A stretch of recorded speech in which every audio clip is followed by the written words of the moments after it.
Nggak tahu maunya mentoknya main haram terus gitu loh. Yang halal nggak kesebut. Kalau halal nggak pernah kesebut, otomatis yang haram kesebut terus.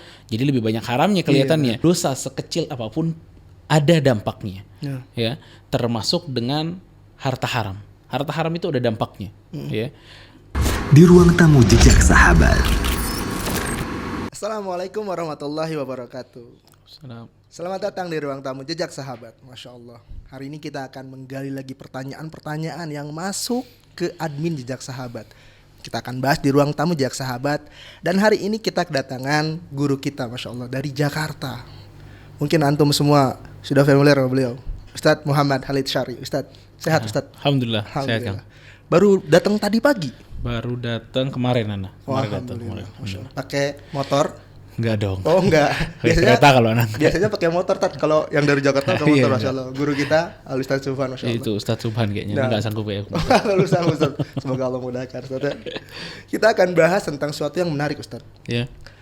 Ada hal yang masuk dalam para pemuda di Kota Bandung khususnya, bahwa setiap anak Adam itu pasti berdosa. Kecuali yang terbaik di antara mereka adalah yang bertobat. Nah, kita bicara tentang mereka-mereka yang bertobat, Ustadz, hari ini insya Allah. Nah, ketika mereka bertobat, Ustadz, banyak hal yang ternyata, waktu gua dulu boleh kok sekarang nggak boleh. Dulu gua gini kok sekarang nggak boleh. Jadi banyak larangan, Ustadz. Akhirnya banyaknya syariat-syariat yang berbenturan dengan pekerjaan mereka. Yang kita tahu pekerjaan bagi banyak orang itu sangat penting. Namun sayang sekali berbenturan dengan syariat, Ustadz. Nasihat, Ustadz, untuk teman-teman yang memang ternyata pekerjaannya berbenturan dengan syariat. Masya Allah. Jazakallahu khair. Barakallahu fikum. Alhamdulillah rabbil alamin. Wassallallahu ala nabiyina Muhammad wa ala alihi washabbihi ajma'in wa ba'd. Pada saat teman-teman tadi misalnya udah menyatakan bahwa gue udah hijrah deh, gue tobat deh. Terus pada saat dia tobat, ternyata di pekerjaan dia banyak mentoknya gitu ya. Ini haram, itu haram. Ya. Perasaannya selalu seperti itu. Sebenarnya kalau kita misal nih, kita suka main basket, tapi main basketnya di kampung atau main bolanya di kampung aja gitu loh. Itu kan nggak ada peraturan, main bola gitu-gitu aja. Tapi begitu masuk ke profesional, tuh pakai peraturan tuh, offside, macam-macam lah nggak boleh. Tapi pertandingan jadi lebih seru daripada pertandingan kampung. Nah, setiap ada peraturan yang menahan kita untuk nggak boleh seperti ini, nggak boleh seperti itu mestinya memunculkan kreativitas kita gitu loh. Jangan dianggap mentok terus, tapi ini memang bagian dari pekerjaan kita tuh seperti ini gitu loh. Jadi segala sesuatu begitu ada peraturannya, mestinya lebih seru, bukan dia malah mundur gitu loh. Apalagi buat anak muda gitu loh. Ini sebenarnya challenge buat dia, begitu dia taubat, dia tahu ilmu, terus banyak peraturan. Ya, Anda kerja dengan segala peraturan dari Allah Subhanahu wa taala. Masya Allah. Agar kehidupan kita, rezeki kita itu jauh lebih berkah, ya. Makanya pemandangannya tuh atau pandangannya tuh jangan, ini nggak boleh, ini haram. Waduh deh, gue udah nggak mau deh, gitu. Ini pandangan yang salah. Karena kalau kita mau lihat lebih dalam, sebenarnya urusan pekerjaan itu banyakan yang halal daripada yang haram. Sebenarnya saja. Iya. Cuman kita kurang melek aja ya. Kurang melek dan nggak tahu maunya mentoknya main haram terus gitu loh. Yang halal nggak kesebut. Kalau halal nggak pernah kesebut, otomatis yang haram kesebut terus. Jadi lebih banyak haramnya kelihatannya. Padahal kan ulama aja sampai ngasih kaidah besarnya apa? Al aslu fil muamalah itu ibahah. Dasar hukum muamalah itu boleh. Dasarnya boleh. Kenapa dasarnya boleh? Kenapa nggak dasarnya nggak boleh? Karena banyakan yang boleh daripada nggak boleh. Iya benar. Beda sama ibadah. Ibadah itu aslu fil ibadah al-mana'. Dasar ibadah itu terlarang sampai ada yang membolehkan. Betul. Gitu loh. Ini muamalah beda nih, luas banget, makanya syariat tidak membatasi satu persatu jenisnya gitu loh. Tapi ya ini koridor-koridor yang haram tuh cuma itu. Udah selesai gitu loh. Cuma pandangan kita nih ke haram terus bawaannya. Padahal tuh challenge buat kita juga. Itu mikirnya tuh perasaan nggak boleh semua, padahal yang boleh itu banyak banget saja. Boleh banyak ya. Tergantung emang dia mau nyari apa ya. Kalau mau nyari haram ya dapat ya. Nyari halal juga dapat. Ya, Ustaz, kadang-kadang orang yang sudah bekerja, sudah berjalan, sudah nyaman di pekerjaan tersebut, dia nggak tahu ini pekerjaan, ini gue kerja di hal yang baik atau yang buruk, yang halal atau yang haram. Sebenarnya pekerjaan haram itu seperti apa, Ustaz, ciri-cirinya? Iya.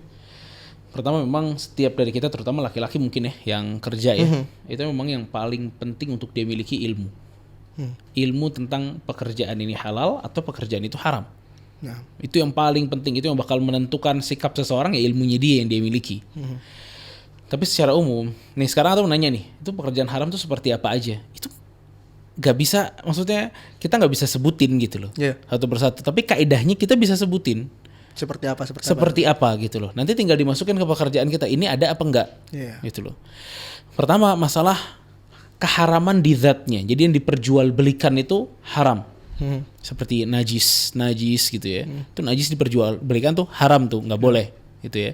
Terus hal-hal seperti apa, transaksi haram seperti transaksi ribawi itu haram tuh. Nah, semua transaksi yang ribawi seperti itu haram. Makanya lihat aja pekerjaan kita seperti apa gitu loh. Kalau langsung ke transaksi ribawi itu maksudnya adalah haram li dzatihi, haram banget itu loh. Haram di transaksinya, nggak boleh. Haram yang kedua, ada pekerjaannya tuh sebenarnya jual belinya nggak masalah, ya jual belinya nggak masalah. Tapi dia udah tahu bahwa jual beli yang dia lakukan ini membantu kemaksiatan. Contoh, antum jual botol biasa. Itu customer yang datang ke antum ada 2, tukang saus pakai botol, dari botol dari antum. Satu lagi tukang whisky. Botol dari antum juga. Ini tukang whisky gak boleh antum kasih. Haram kalau antum kasih. Karena antum membantu dia secara langsung. Subhanallah. Tapi kalau tukang itu saus, kasih lah gitu ya.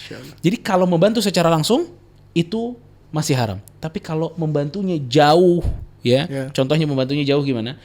Ada customer datang minta sama antum beberapa botol aja dia.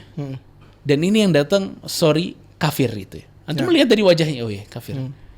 Ini ada kemungkinan dia bisa pakai botol antum itu untuk ngisi whisky. Cuma apakah kita ngasih apa enggak? Ngasih. Ngasih. Itu halal.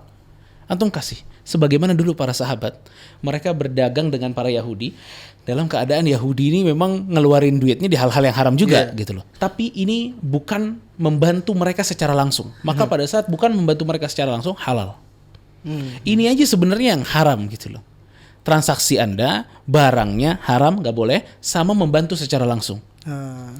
Kadang memang kita tuh mikirnya jauh banget. Waduh, ntar gue kalau jual ke dia nih, ntar dipakai ini, dipakai itu. Itu syariat tidak memberatkan kita di situ. Masya Allah. Antum punya kosan atau antum punya kontrakan yang mau ngontrak orang kafir, antum nggak ada beban dari syariat untuk bertanya. Mau dipakai apa? Lu mau pakai buat apa di sini? Nggak usah. Udah, sewain selesai urusannya. Masya Allah. Kecuali udah antum tahu ini mau bandar narkoba nih. Kalau dia di sini, insya Allah bikin sabunya di sini gitu misalnya, itu nggak boleh udah. Iya gitu. Sebenarnya itu aja yang nggak boleh. Kalau sekarang ini nggak boleh, berarti yang boleh dagang baju boleh, semua boleh ini, nggak bisa disebutin satu-satu, yang boleh banyak banget gitu. Masya Allah. Nah Ustadz, perihal dampak dari katakanlah, ternyata nih ciri-ciri yang antum sebutkan tadi itu ada di semua di pekerjaan kita. Yang haram-haram. Yang haram-haram. Astagfirullah. Bukan di Anda, Ustaz. Di kita. Oh iya.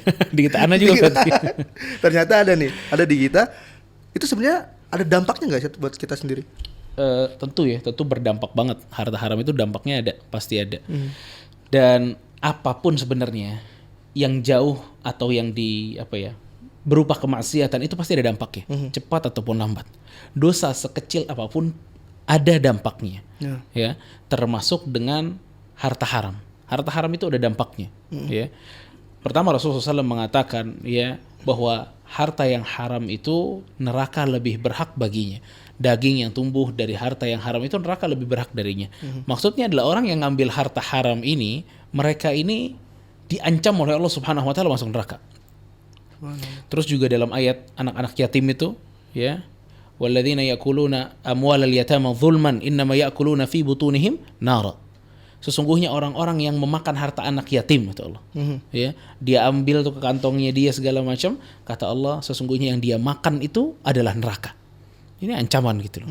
Kalau orang mengambil harta haram berarti masuk neraka, ya. Nah, ada ancaman juga dari Allah Subhanahu wa taala bahwa orang yang hartanya haram itu tidak diterima doanya. Subhanallah.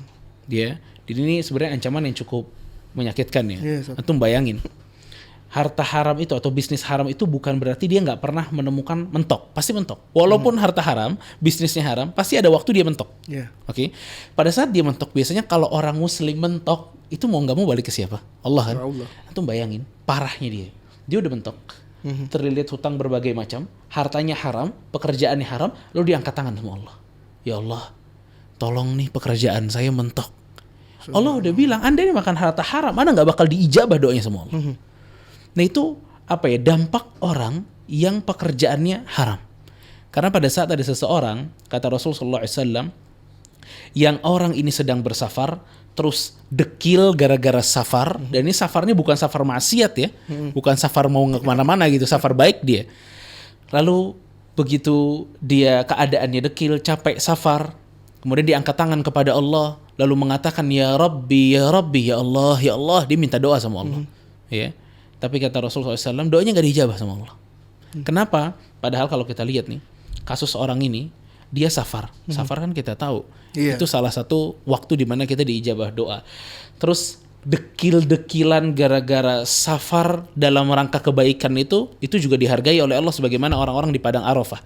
Dekilnya mereka itu yang dinilai oleh Allah Subhanahu wa taala. Ya. Terus yang ketiga, angkat tangan. Angkat tangan ini tidak ditolak doanya dalam hadis, ya. Dan dia menyebutkan ya Rabbi, ya Rabbi. Berkata atau berdoa kepada Allah dengan Asmaul Husna. Ini 4 sebab doa kita harusnya diterima. Tapi masalahnya kasus orang ini, kata Rasulullah SAW, tidak diterima doanya. Kenapa? Kata Rasulullah SAW, wa malbasuhu haram. Baju yang dia pakai haram. Ima dia pakai baju dengan bahan yang haram, atau pendapatan dia untuk beli baju itu dari harta yang haram. Wa mat'amuhu haram. Makanan yang dia makan haram, itu juga 2, jenis makanannya atau cara mendapatkan uangnya haram. Wa mashrabuhu haram. Begitu juga minumannya. Wa ghudhiya bil haram. Dan dia itu tumbuh dengan harta-harta yang haram. Fa anna yustajabu lidzalik. Lalu bagaimana Allah akan mengabulkan doa orang seperti ini? Maka ini ancaman yang cukup besar dari hadis Nabi SAW bahwa orang yang suka makan harta haram, terus pekerjaan haram, doanya nggak diijabah oleh Allah. Padahal kebutuhan kita dengan doa ini besar banget. Nah, Ustaz, itu kan kalau buat diri sendiri, Ustaz, mungkin dan dampak buat diri sendiri. Apakah dampak itu berdampak juga sama keluarga kita, atau istri, orang tua kita, anak-anak kita, yang memang kita hasil kita, betul. Kita ngempanin dia ya. Iya, Ustaz. Kamu tahu hadis yang barusan Anda bawa itu di bagian akhir hadisnya. Wa ghudhiya bil haram. Wa ghudhiya itu artinya si orang ini gak didengar doanya sama Allah. Itu ghudhiya, dia dikasih harta yang haram. Bukan dia nyari aja. Nyari apalagi, ini dia dikasih. Wa ghudhi. Jadi dia dapat makanan tapi dari harta yang haram. Itu ternyata dalam hadis ini, kalau kita melihat hadis ini anaknya dampaknya sama. Doanya gak diijabah tuh anak. Subhanallah. Ini subhanallah, maksud dosa dampak dari harta haram itu luar biasa masuk kepada anaknya, karena bahasanya Rasulullah SAW tuh wa ghudhiya bil haram. Dia dikasih loh. Dia nggak nyari nih anak. Tapi dia dikasih sama bapaknya harta yang haram. Itu berdampak. Anaknya itu doa nggak diijabah juga. Doa anaknya bisa nggak diijabah juga. Subhanallah. Oke, berbahaya banget nih harta haram gitu loh. Jadi keburukannya ternyata bukan buat dia doang. Tapi buat yang lain juga gitu loh, buat istrinya. Makanya kalau istrinya kenapa-napa ya dia bisa lihat pendapatannya dari mana aja. Iya, benar. Ya, karena itu dampak harta haram itu luar biasa gitu. Dosa kecil kita aja itu berdampak kepada keluarga. Gimana harta haram yang terus-terusan dikasih kepada istri dan keluarga? Pasti dampaknya juga lebih besar. Yang dikatakan 7 turunan, Ustaz ya. Nurun terus ya. Nah, Ustaz, gimana kalau perempuan? Kenapa tuh? Wanita nih, para wanita yang kadang-kadang memang dari kecil disekolahin sama orang tuanya, udah lulus kuliah, masa isi nggak kerja. Nah, ketika mereka kerja, ada nggak sih Ustaz batasannya biar ini nggak haram, ini diperbolehkan gitu, Ustaz? Iya. Ada satu ayat, ini dengan ayat ini insya Allah kita bisa belajar ya tentang bagaimana caranya wanita itu bekerja, kapan bolehnya dalam Islam. Itu sebenarnya ini ayatnya menarik. Dari surat Al-Qasas ayat 23 sampai 26. Antum kalau buka surat Al-Qasas, antum dapat ceritanya siapa? Nabi Musa. Ya. Allah Subhanahu wa taala mengatakan, "Walamma warada ma'a Madyana wajada 'alaihi ummatan minan nas yasquna wa wajada min dunihi imra'ataini tadhudan." Jadi, pernah Nabi Musa alaihissalam itu pengen ngambil air di satu aliran air atau sungai. Dan di situ, di Madian itu, nama kotanya Madian, Nabi Musa tuh ngelihat adanya orang-orang yang juga lagi ngambil air, tapi cowok-cowok semua. Nah, di antara cowok-cowok itu, di belakang sana, ya, ada 2 orang wanita. Yang siap-siap mau ngambil air juga. Jadi saya udah bawa ember lah, ya, udah bawa ember. Tapi banyak cowok-cowok dia nggak mau maju. Qala ma khatbukuma. Nabi Musa tanya, mau ngapain? Kata Nabi Musa. Qala ta la nasqi hatta yasdiru ar-ri'a wa abuna syekhun kabir. Itu mendengar jawabannya wanita ini.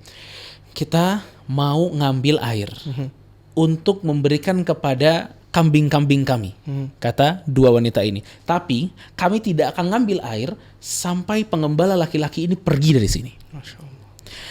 Karena apa? Karena ayah kami sudah tua di rumah, nggak mampu dia ngambil. Akhirnya, dan ini jahatnya orang-orang cowok-cowok itu, abis dia ambil air, itu ada satu batu yang harus dibawa sama 10 orang untuk menutup celah air tersebut, ditaruh sama mereka bersepuluh. Jadi si perempuan ini dapatnya cuma air becek-becekan doang. Iya. Karena ada Nabi Musa, dan kita tahu Nabi Musa sekali nampol orang mati orangnya. Ya. Nabi Musa angkat satu batu itu sendirian. Masya Allah. Ya, diangkat, otomatis air yang akan didapatkan si 2 wanita ini banyak. Fasaqalahuma tsumma tawala ila dhil. Kemudian diambil sama Nabi Musa air. Diambil sama Nabi Musa, dikasih sama mereka berdua, ya. Akhirnya dikasihlah 2 wanita ini, atau pergilah 2 wanita ini ke ayahnya. Ayahnya kaget. Kok air yang kamu ambil ini banyak, kata dia. Kok bisa banyak gitu loh. Diceritain tuh ada pemuda di situ baik, dia ngambilin kita air gitu loh. Kata bapaknya ini, panggil, suruh kesini pemudanya. Faja'athu ihdahuma tamshi 'ala istihya. Maka 2 wanita ini datang kepada Nabi Musa dengan malu-malu. Masya Allah. Itu bayangin karakter-karakter perempuan ini. Dengan malu-malu. Qalat inna abi yad'uka liyajziyaka ajra ma saqaita lana. Ayah kami manggil kamu nih, katanya mau dikasih hadiah karena kamu udah bawain kita air gitu loh. Udah ngasih kita air yang banyak. Akhirnya udah Nabi Musa jalan, ya. Dan padahal pada saat Nabi Musa jalan juga, itu tadinya perempuan itu adanya di depan Nabi Musa. Ya. Terus kata Nabi Musa, pindah aja ke belakang. Saya takut terfitnah dengan jalannya kalian berdua. Ini pemudanya luar biasa, perempuannya juga luar biasa. Pindah. Jadi Nabi Musa tuh kayak ada Google Maps-nya di belakang gitu loh. Kanan, kiri, ya udah jalan gitu aja. Sampai ke bapaknya, Nabi Musa ceritain bahwa saya tuh dikejar-kejar sama Fir'aun di Mesir dan lain sebagainya. Akhirnya bapaknya malah mengatakan apa? Qalat ihdahuma ya abati ista'jirhu inna khaira man ista'jarta al-qawiyul amin. Si salah satu anaknya bilang, "Pah, ini mendingan suruh kerja sama kita aja. Karena sebaik-baiknya pegawai itu yang kuat dan amanah," kata dia.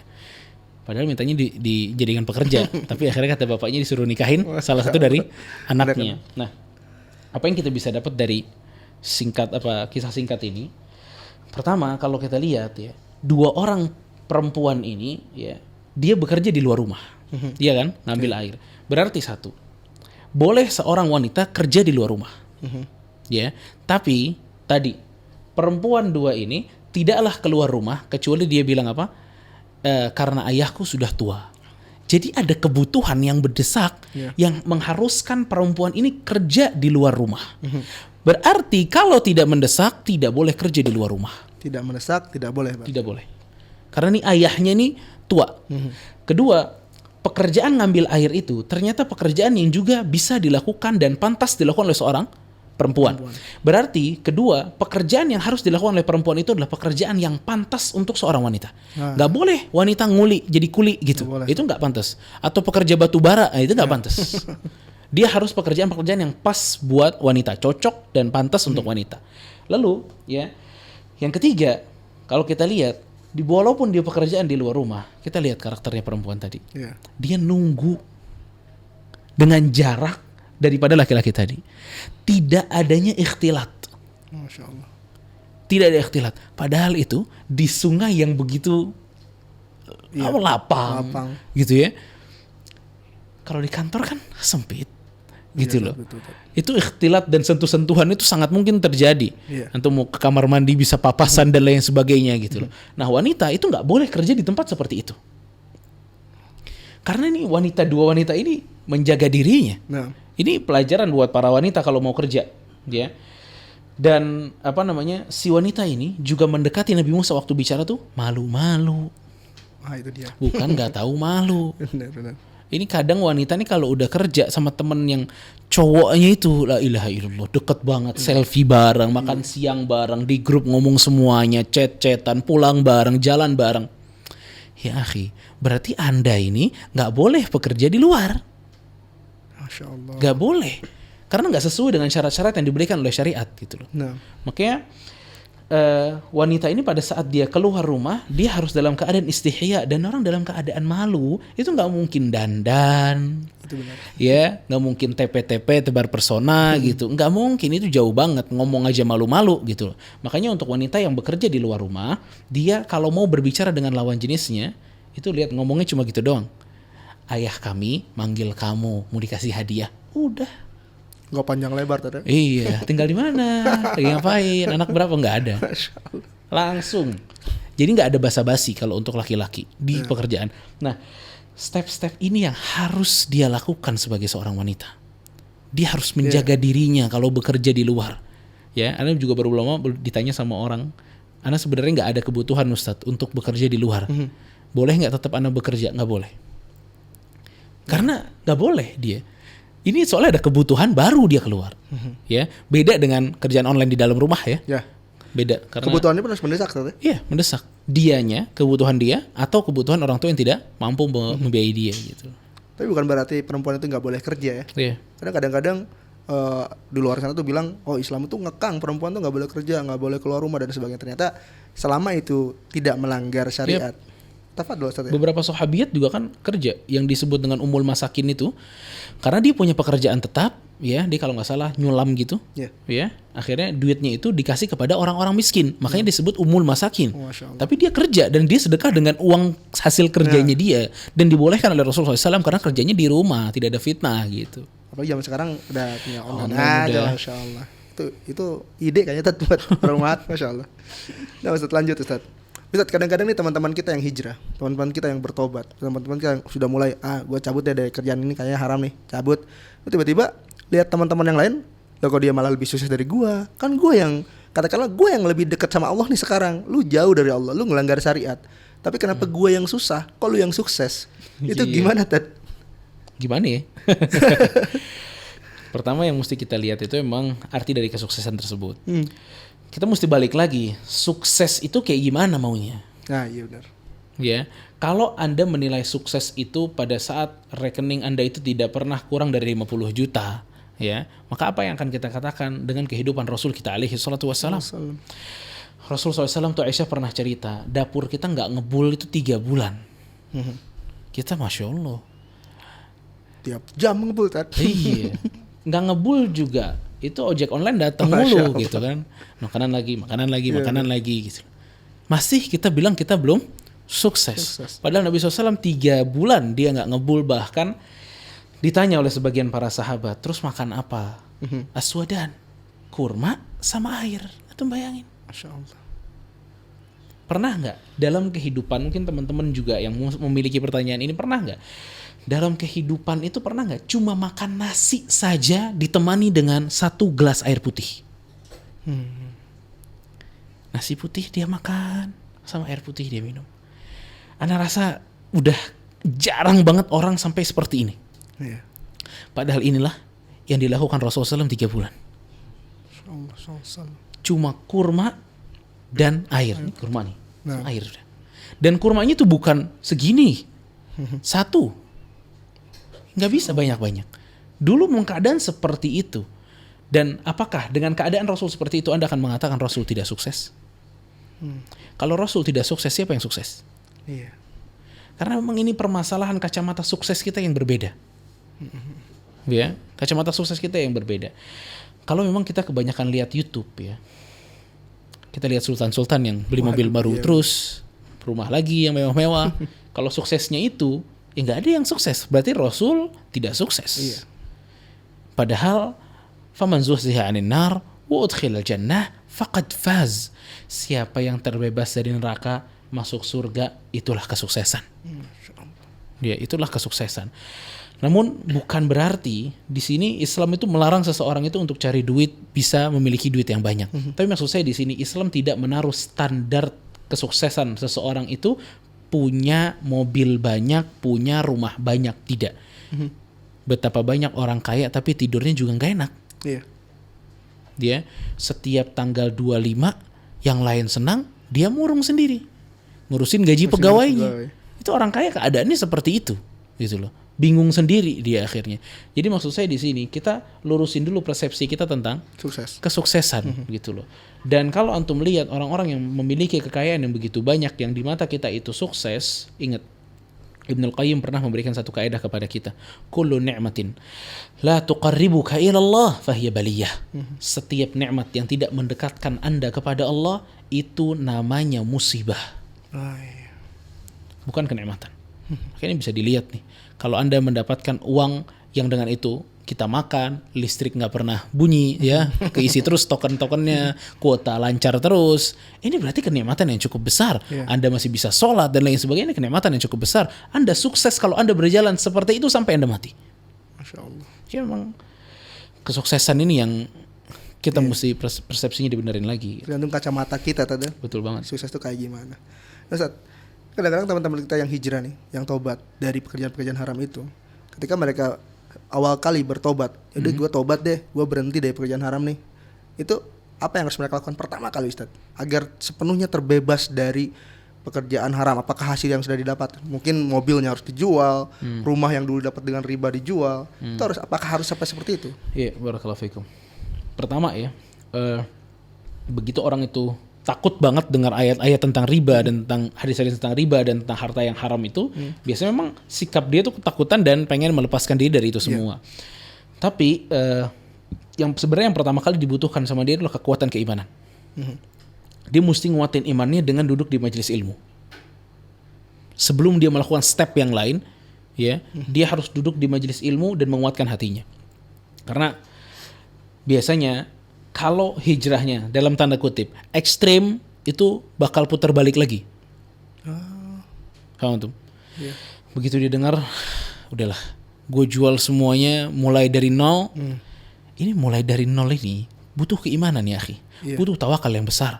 Dan tawakal itu bukan sesuatu yang didapat pada saat nanti tidur bangun langsung bertawakal kepada Allah. Itu nggak mungkin. Ini ada step, ada ilmu yang mesti dia miliki, gitu loh. Jadi seseorang itu berhijrah step by step. Ya, agar dia bisa istiqamah dalam hijrahnya dia. Dia. Jadi yang pertama harus dia lakukan itu adalah memiliki ilmu. Nanti dari ilmu tersebut dia ketemu dengan ustadz, dia ketemu dengan teman-teman yang baru, dia bertanyakan berbagai permasalahan dia, nanti insya Allah itu menguatkan imannya. Ya, makanya para ulama itu tidak menyarankan, sebagian para ulama itu tidak menyarankan harta yang waktu itu dia dapatkan itu dijual. Karena ini bisa jadi malah bukan berhasil hijrah, bisa balik lagi dia. Karena kadal faqr an yakuna kufran. Karena kefakiran itu sama kekufuran tuh dekat. Apalagi kita baru ngaji, terus fakir, ya Allah. Itu rentan balik lagi tuh. Iya, berat banget. Makanya tidak disarankan oleh sebagian para ulama untuk menjual jor-joran seperti itu. Enggak. Dia mesti ada yang ditahan sama dia. Mesti ada yang ditahan sama dia. Dan taubat dia, semoga itu menghapuskan dosa-dosanya. Nah, Masya Allah. Itu amalan-amalan yang mereka kerjakan, apakah harus sholat taubat dulu? Apakah harus sedekah, semua hartanya disedekahkan? Karena untuk menghapuskan dosa-dosa itu harus gitu, Ustaz. Antum tahu sedekahkan semua harta tuh tidak diperbolehkan oleh Rasulullah SAW kecuali di Abu Bakar radhiyallahu anhu. Cuma Abu Bakar yang boleh waktu itu. Abu Bakar pernah kan Rasul kan ngajak sahabat sedekah kan, Umar ngasih sebagian hartanya, lalu kata Umar bin Khattab, hari ini gue peringkat 1, Abu Bakar peringkat 2. Masya Allah. Hari ini kata Umar. Ternyata disusul lagi sama Abu Bakar dengan membawa seluruh hartanya. Masya Allah. Umar bilang, Abu Bakar juara bertahan. Gak ada yang bisa ngalahin dia udah. Ini pasti udah. Rasul waktu waktu Umar menyumbangkan separuh hartanya, Rasul kan tanya, sisanya apa? Yang disisain apa? Umar loh, ditanya, sisanya apa buat keluarga? Separuhnya. Oke, Rasul boleh. Gak apa-apa, nyumbang setengahnya. Abu Bakar datang, sisanya apa? Sisanya Allah dan Rasulnya. Masya Allah. Abu Bakar nih, antum jangan ikut dulu ini ya. Nanti kita banyak contoh-contoh yang lain kayaknya lebih cocok buat kita. Ya. Allah dan Rasulnya. Dikasih nggak sama Rasul? Dikasih. Ya udah, nggak apa-apa. Abu Bakar. Di sisi yang lain, kalau antum waktu melihat hadis tentang Ka'ab bin Malik taubatnya diterima sama Allah. Dia ingin menyumbangkan seluruh hartanya. Rasul tahan, jangan.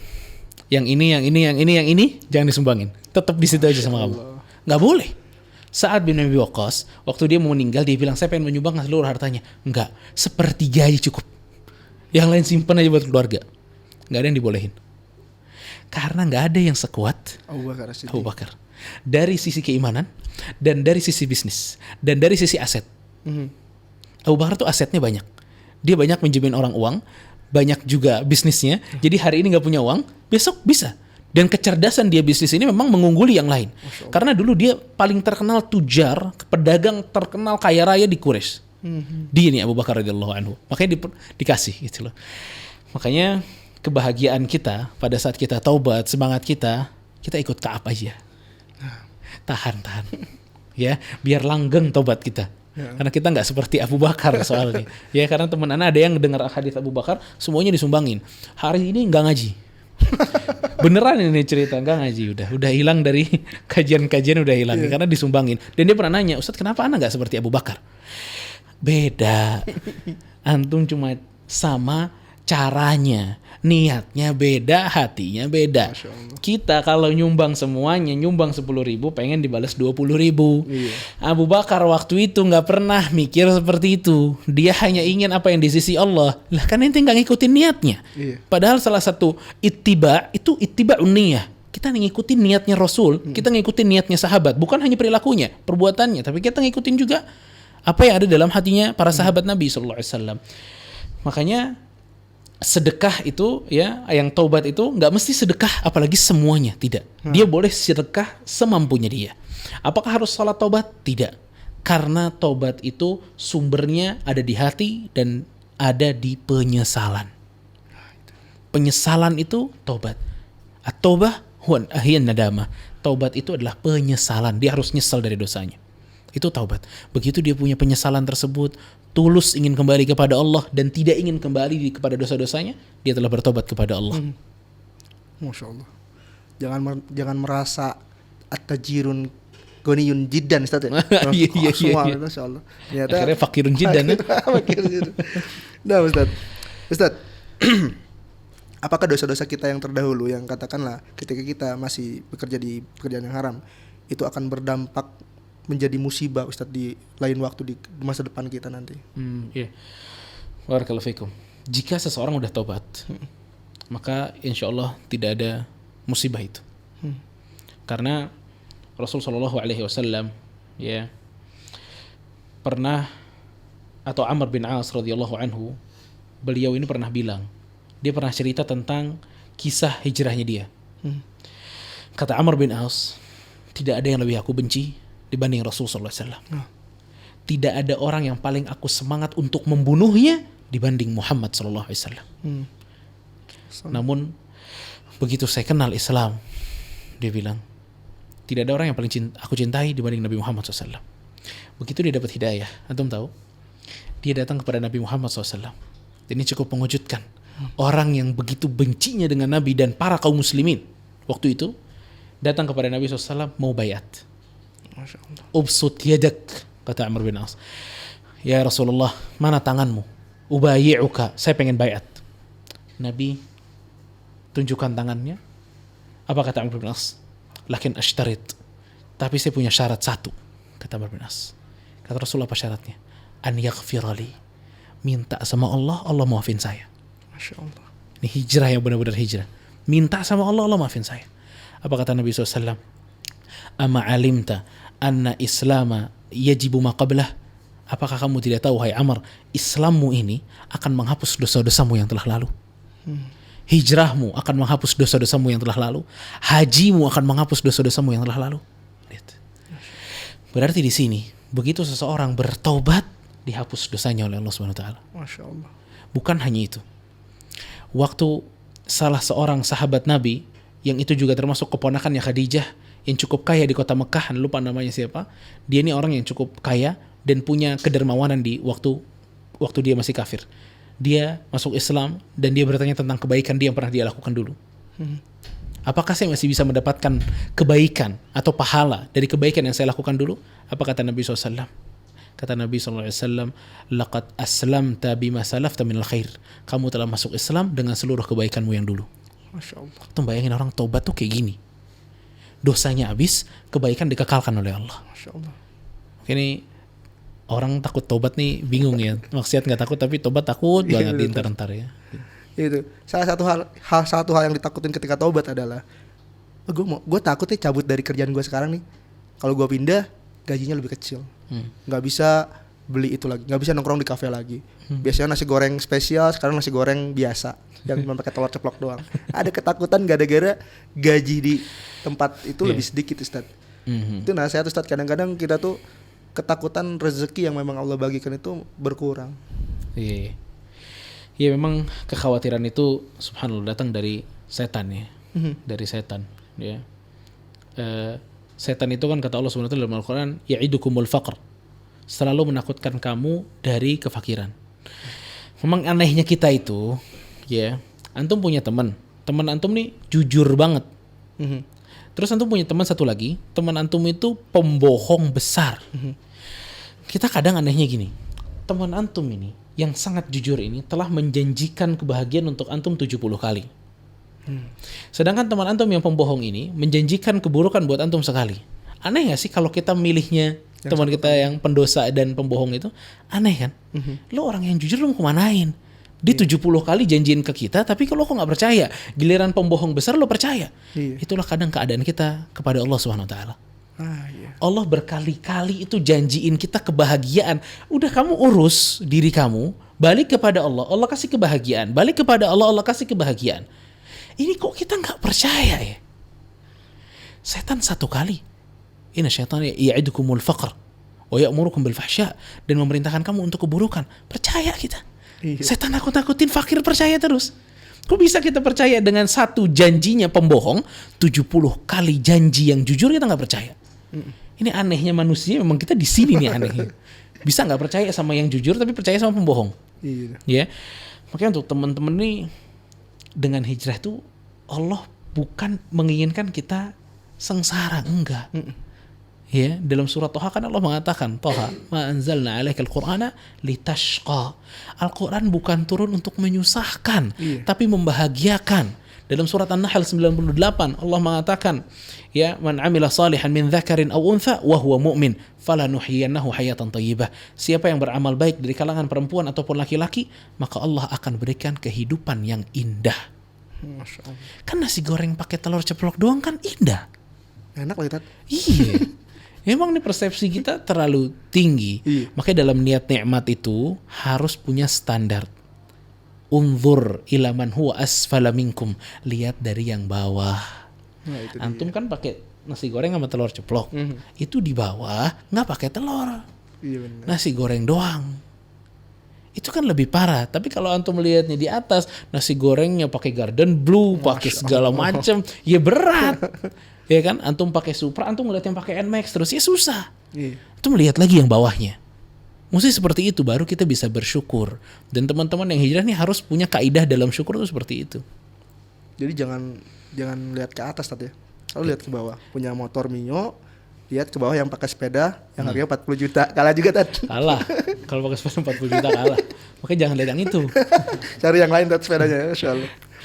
Nah, Tat, kadang-kadang nih teman-teman kita yang di tempat, yang bekerja di tempat yang haram itu, mereka suka mengungguli. Katakanlah mereka mengatakan, lu kerja di tempat yang katakanlah halal, tapi lu nggak bisa sedekah. Nih gue nih kerja di tempat yang haram, gue bisa sedekah, gue bisa bangun masjid, gue bisa traktir teman-teman. Lu gimana? Itu emang boleh, Tat? Gajinya itu dipakai kayak gitu? La ilaha illallah.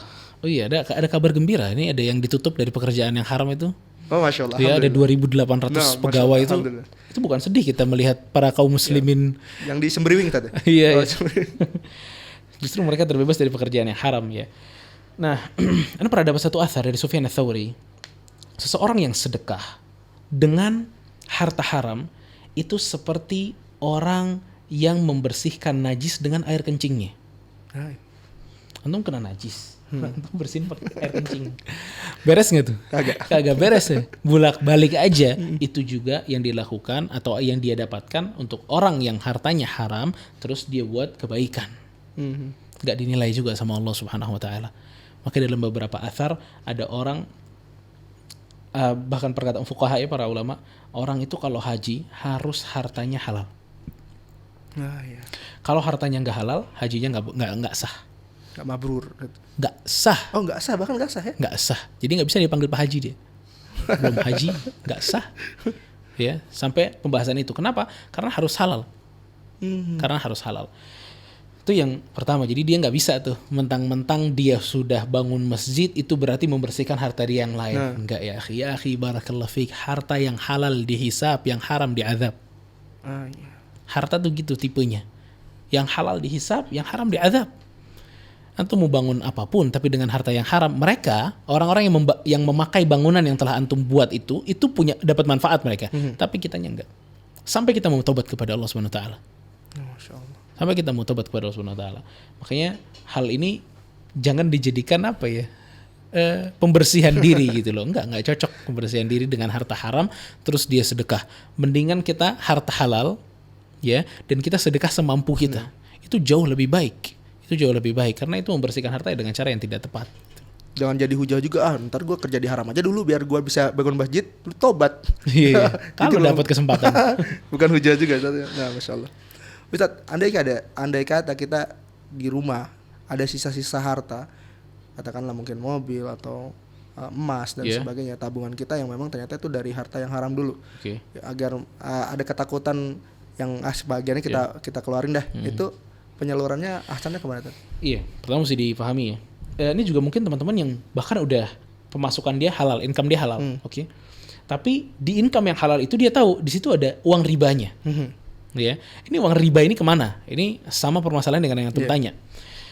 Para ulama menyarankan bahwa ini harus dialokasikan kepada dana sosial.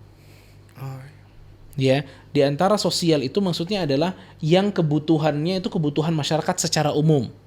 Seperti bikin kamar mandi di desa-desa misalnya, jembatan, jalan, itu yang diperbolehkan. Di masjid dan lain sebagainya itu tidak diperbolehkan.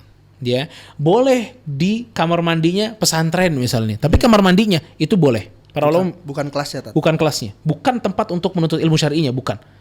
Ya, dan tuh bayangin loh, bolehnya di tempat kayak gitu. Yang kotor tadi. Kotor. Dan jangan berpikir bahwa antum akan dapat pahala dengan mengeluarkan dana ini. Itu dia. Tidak. Ini bukan ajang antum sedekah. Ini takhallus. Menyudahi antum dari simpanan harta haram. Tidak dapat pahala. Tapi ini meringankan hisab. Nah, dah nggak ada harta haram lagi yang kita simpan gitu loh. Jadi nggak ada pahalanya. Jadi antum nggak usah berlagak seperti habis menyumbang apa gitu. Jangan ujub juga ya. Ini dapat pahala nggak ujub ya. Tapi setidaknya terlepas dari azab itu. Terlepas dari hisab itu. Masya Allah. Ustaz, nasihat Ustaz bagi teman-teman kita yang ingin bertobat dan mungkin masih berada di zona pekerjaan yang haram, Ustaz. Iya. Ya barakallahu fikum ya. Kalau ditanya nasihat dari awal sampai akhir tadi nasihat semua. Tapi ya orang yang kita nih punya konsep besar dalam Islam yang nggak boleh kita lupakan ya. Dalam surat Az-Zariyat, wa ma khalaqtul jinna wal insa illa liya'budun. Kita nggak diciptakan kecuali untuk beribadah kepada Allah Subhanahu Wa Taala. Kita nggak diciptakan untuk kerja dari jam 8 sampai jam 5 sore terus mengkayakan diri kita, enggak. Kita nggak diciptakan buat itu. Apalagi kita kerjanya kerja yang haram, enggak. Kita nggak diciptakan dari yang itu. Kita diciptakan untuk beribadah kepada Allah Subhanahu Wa Taala, untuk sholat, untuk haji, untuk zakat dan lain sebagainya. Itu adalah tugas kita sebagai manusia, tujuan kita sebagai manusia. Makanya teman-teman di sini, kalau hidup kita mau enak, tolong sesuaikan diri kita dengan tujuannya. Ya, Ana selalu ngulang-ngulang ini. Ya, ini gelas kita buat minum. Tapi kalau ada kucing lewat kita mau timpuk bisa. Tapi gelasnya juga pecah karena tidak sesuai dengan tujuannya. Manusia juga gitu. Kalau antum mau bahagia, kalau antum mau tenang, hiduplah untuk beribadah kepada Allah Subhanahu wa taala. Pada saat orang udah tahu ini konsep ini, bahwa dia hidup untuk beribadah kepada Allah, jadi dia akan milih-milih dalam harta yang dia masuk dalam perutnya, ya. Dan teman-teman yang mau hijrah, tadi Ana bilang, Allah itu maha jujur, tidak pernah berkhianat dengan segala janjinya. Dan Allah menawarkan berbagai macam hal, kebahagiaan, ya. Maka itu yang kita ambil, jangan was-wasnya pembohong itu, setan. Ya, setan was-was kita cuma sekali, tapi kita ambil. Ya. Dan semua orang yang hijrah pasti memang ada ujiannya. Tapi siapa yang sanggup sabar, dia akan mendapatkan kebahagiaan. Ya. Dan mungkin terakhir nasihat Ana buat teman-teman yang hijrah, yang biasanya mengendorkan orang hijrah itu adalah circle-nya dia. Ya. Jadi buat teman-teman yang pengen istiqomah, circle-nya ini mesti diganti. Grup-grup WA yang udah nggak bener, nggak apa-apa, hajron jamila aja, keluar aja dengan baik. Ya, masuk ke grup-grup yang baik. Ya, teman-teman yang baik. Follow-nya juga harus yang baik-baik. Add friends-nya juga harus yang baik-baik. Nongkrongnya juga di tempat-tempat yang baik. Teman-teman mesti yang baik. Karena hijrah itu berat banget kalau kita sendiri. Tapi begitu circle kita membantu, insya Allah itu lebih mudah buat kita. Masya Allah. Alhamdulillah. Saya kalau harus Ustaz, Masya Allah. Baik. Pekerjaan yang halal itu banyak banget teman-teman. Bahkan yang haram itu sedikit. Itu tergantung kita mengilmui pekerjaan apa yang harus kita ada di dalamnya. Minta petunjuk sama Allah Azza wa Jalla agar kita bisa berjalan, bisa mengarungi setiap rintangan yang akan kita hadapi nanti. Terima kasih buat Hijack Sandal sama buat Tri, terima kasih banyak. Kita ketemu lagi di ruang tamu berikutnya bersama guru-guru kita. Assalamualaikum warahmatullahi wabarakatuh.